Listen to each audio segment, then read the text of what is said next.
Thomas's Milkshake Muddle. Once a year, the children of Sodor are all invited to a special summer party. There was to be ice cream and cake for everyone. Every engine wanted to be the one to take the children to the party.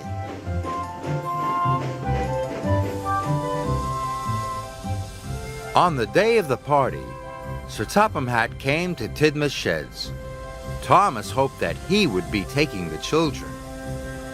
But Sir Topham Hatt chose Emily. He had other jobs for Thomas.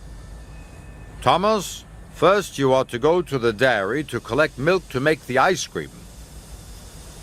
Then you must go to the farm on the other side of the island to collect butter for cakes. All in time for the children's party. Thomas set off proudly.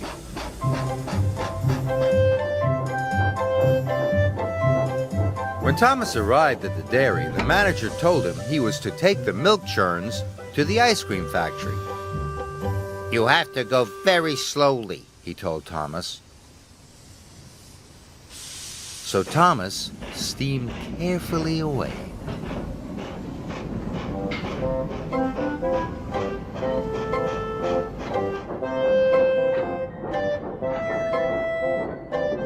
When Thomas stopped at a signal, he met Emily. Hello, slow coach, she whistled. I'm not being a slow coach, huffed Thomas. I'm being reliable. If you weren't a slow coach, Emily sniffed, Sir Topham Hatt would have given you my job.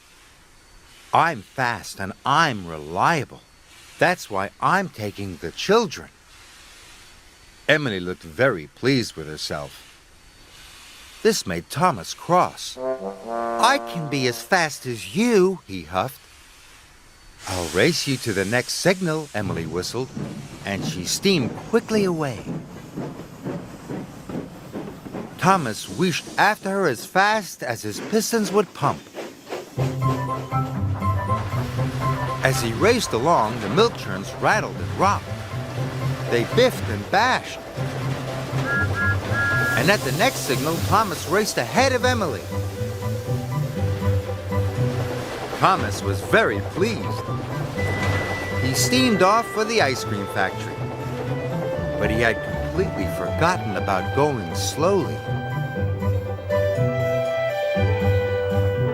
The ice cream factory manager was very happy. Thomas had delivered the milk in record time. Now the factory could make the ice cream for the party.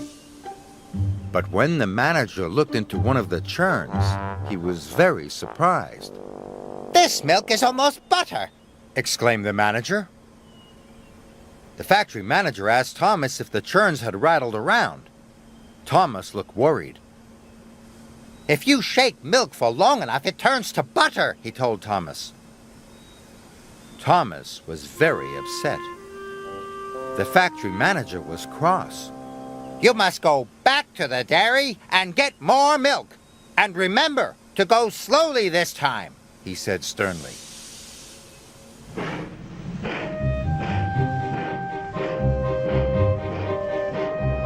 Thomas steamed back to the dairy as fast as he could.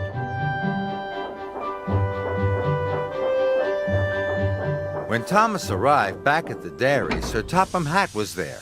He was very cross. Thomas, it is nearly time for the party, and you still have not collected the butter from the other side of the island. The children will have no cakes for the party. Thomas felt terrible. Thomas trundled slowly and carefully back to the ice cream factory. He didn't feel reliable. He had let everyone down.